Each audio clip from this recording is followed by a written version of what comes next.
Salut Melou. Focus aujourd'hui sur Robinhood, le broker des traders particuliers qui vient de faire son entrée officielle dans le S&P 500 hier. Un moment historique. Robinhood est devenu un acteur reconnu de Wall Street. Côté fondamentaux, les chiffres parlent d'eux-mêmes. Revenu du T2, 989 millions de dollars, en hausse de plus 45% sur un an. Bénéfice par action, 0,42 $, largement au-dessus des attentes. Dépôt net, 13,8 milliards de dollars. Preuve que les clients envoient du cash sur la plateforme. Et plus de 3,5 millions d'abonnés Gold, la formule premium de Robinhood. Bref, ce n'est plus la petite app post-GameStop, mais une fintech rentable qui attire les fonds. Côté guidance, Robinhood vise à dépasser les 50 milliards de dollars de dépôt net en 2025, tout en maintenant ses dépenses opérationnelles ajustées entre 2,15 et 2,25 milliards de dollars avec l'intégration de Bitstamp. La trajectoire reste clairement haussière grâce à la croissance des abonnés et à l'expansion internationale. Maintenant, passons à notre analyse en mode stratégie Inception Ishimoku.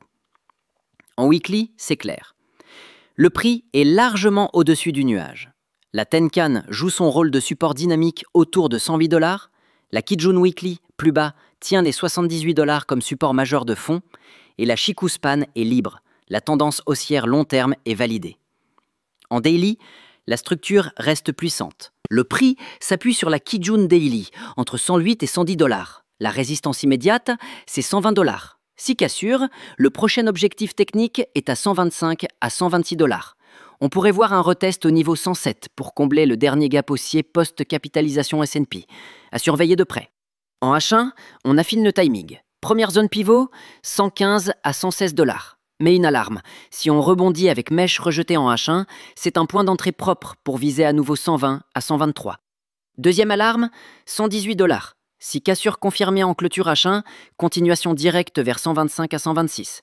Troisième alarme, 110 $. Si le marché reteste la Kijun Daily avec rejet haussier, c'est un pullback sain qui peut offrir une nouvelle jambe de hausse. Donc la lecture Inception est limpide.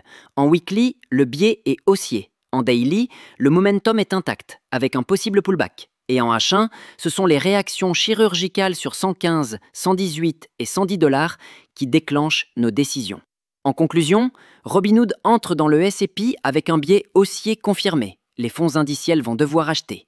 À nous de jouer comme des loups, pas de FOMO, juste des réactions propres sur les niveaux clés, avec nos alarmes bien paramétrées. Si tu veux plus d'analyse et de setup, rejoins gratuitement le canal des loups de la capitalisation sur Telegram.